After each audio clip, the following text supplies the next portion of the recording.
Ladies and gentlemen, welcome back to the CS TV. I'm your host, Kathleen Egaltoto, Madam CS, and this is The Striker. Stay tuned and have it true and real.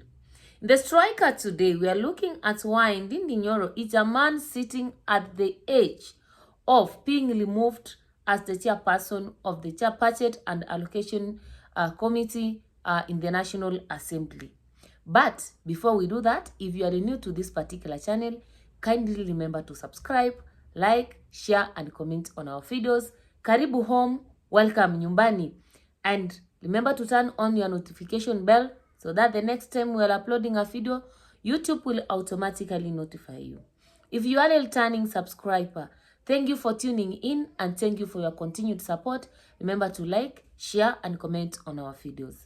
Now, Ndindi Nyoro is a man actually who is facing a lot, especially after the political fiasco that has happened in this particular country with regard to the impeachment of Rigathi Gachagua and the swearing in of Professor Kithure Kindiki as the deputy president of this particular republic. One thing that I've always said, and I said in my previous videos, that after the impeachment of the president, of the deputy president, actually, Ndindi Nyoro has been a silent man until recently is further with that of Papa Owino serviced online. But now, we realize that honestly, there are so many, there's a lot of pressure, even from the members of parliament, for Ndindi Nyoro to be removed from the position that is holding as the chairperson of the Budget Allocation Committee in Parliament. Now, before sometimes back, Kimani Ichung'wah said that Junet Mohammed had said it is the time of impeachment. And he said, it's not like it's the time of impeaching everybody, but there are some tier people of various committees in the National Assembly who need to be stripped of their positions. And we know Kimani Ichung'wah is a darling, is a very loyal supporter to Ruto. And him being a very loyal supporter to Ruto, there's no way he's going to support Ndindi Nyoro, who has proved kind of is betraying Ruto. And I will explain why Ndindi Nyoro is actually seen as betraying Ruto. Number two, we also had some few days ago, the member of parliament from Bere actually saying that for the National Assembly to be sanitized, there are some chairpersons of committees who are purchasing for corruption. So those people have to be removed. And they said that Kimani Ichung'wah being the leader of the majority in the National Assembly, they should organize to remove some chair people or some chairpersons in the National Assembly who are purchasing for corruption. Literally, what the Mbere MP was trying to tell us is that Ndindi Nyoro should be removed as the chairperson of the Budget Allocation Committee. And one could wonder actually, why is this pressure that Ndindi Nyoro should be out? The pressure is coming out of several reasons. Number one, we go back to the Gen Z Mandamano that was all about the Finance Bill 2024.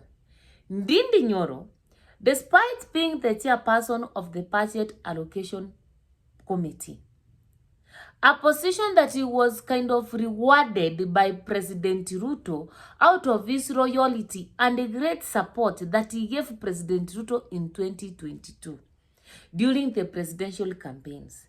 Ndindi Nyoro was against this Finance Bill 2024.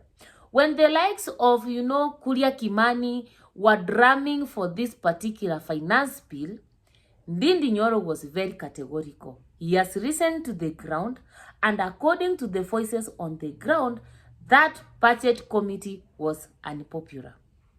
And remember, the budget committee was something very close to Ruto's heart. So number one, on that particular case, Ndindi Nyoro in one way or another betrayed President Ruto. And we all know that Ruto is not a forgiving politician. He's a very offensive politician. And trust me, he kept that somewhere in the corner. Number 2 came the impeachment motion of the former Deputy President, Rigathi Gachagua. Ndindi Nyoro again was missing in the impeachment vote. He did not support it. And even Papowino came out to say, on this one, I'm supporting Ndindi Nyoro, that we are not going to vote for the impeachment of Rigathi Gachagua. And remember, the impeachment of the former deputy president was also very close to Ruto's heart. And for the second time, Ndindi Nyoro proved that actually he cannot support his master on the same. So you can be so sure Ruto must revenge these 2 occasions. So when we see the member of parliament from Mbere talking about removing some persons of the who are repatriating for corruption, literally is talking about Ndindi Nyoro. And this thing is not coming from himself. Remember, this is the same member of parliament who came out to read the members of parliament from the eastern part of the mountain to declare Kithure Kindiki, the deputy president right now, as the king being of Mount Kenya region. Number 2, this is the same member of parliament who was bringing the motion in parliament to ban demonstrations in this country. And now he is talking somewhere in the meetings, in the rallies, on some members of parliament who are supposed to be removed from their positions. So literally, he's delivering a message that he has been given. And it is very much clear that Ndindi Nyoro is no longer needed. His value in UDA and the Kenya Kwanza government has expired. Is no longer bringing anything substantial in the table, and therefore he has to go. And Ruto will actually release Ndindi Nyoro from that position, number 1, as a form of punishment. Punishment for betraying 2 times. Number 2, there could be a conflict between Ndindi Nyoro and President Ruto over the Kenya Power thing. Remember, Ndindi Nyoro hold some substantial shares in Kenya Power. And then now we have the Adani having been given a deal in terms of power supplies. You know, business is business. And when business interests are threatening or have been threatened, then even the friendship ceases to be.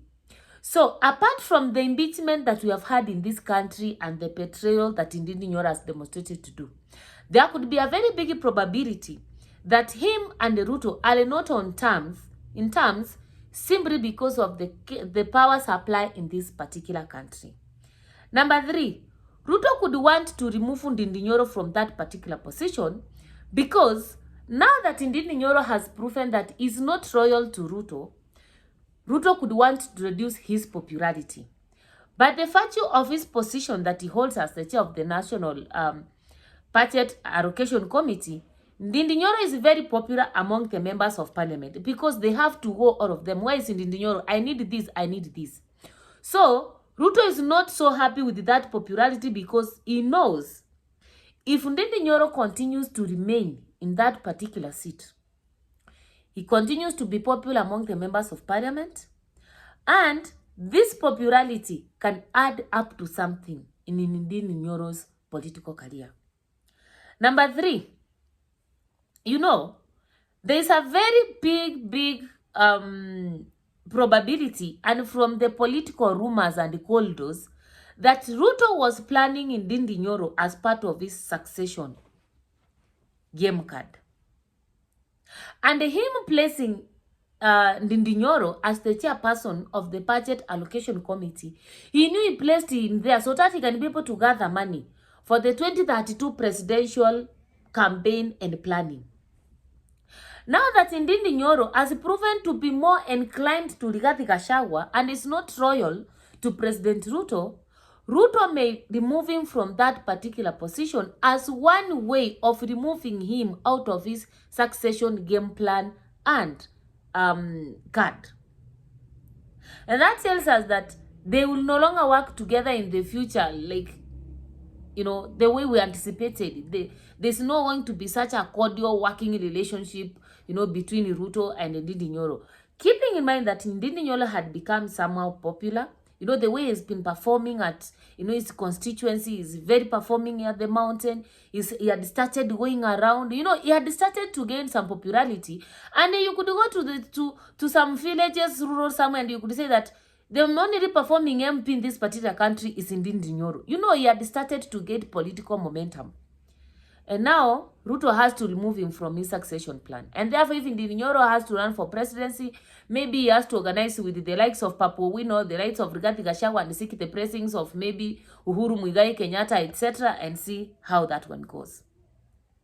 And finally, Ruto may remove or may call Ndindi Nyoro and tell him, I'm removing you from this particular position because of this and this, and because you have betrayed me, I no longer want you in this particular position, as a way to bring him back to tolling the line. As a way of controlling him. So he may be removed from this particular position, as a way of bringing him down. Maybe once he's removed from this particular position, of course he needs that particular position. If at all, he needs money for the 2032, 2027 presidential game plans, if at all is going to land as the rumors have it there. So the thing is, if he's removed from that particular position, then he will be forced to toe the line. And maybe Ruto will expect that Ndindi Nyoro will come and apologize, and maybe after apologizing, he can be given a better slot, or he can be just told you have been forgiven, all those things. And therefore, from where I stand, it's just a matter of time. Maybe in 2 weeks' time, maybe in 1 week's time, Ndindi Nyoro will be no longer the chairperson of the budget allocation committee in Parliament. The question is, who will be given this particular opportunity? Who do you think who will replace Ndindi Nyoro as the chairperson of the budget allocation committee? And even with that, with Ndindi Nyoro gone, actually I think from the mountain, President Ruto will be remaining with Kimani Ichung'wah. Do you think Kimani Ichung'wah is up to task? Do you think Kimani Ichung'wah can do much than what Ndindi Nyoro could have done?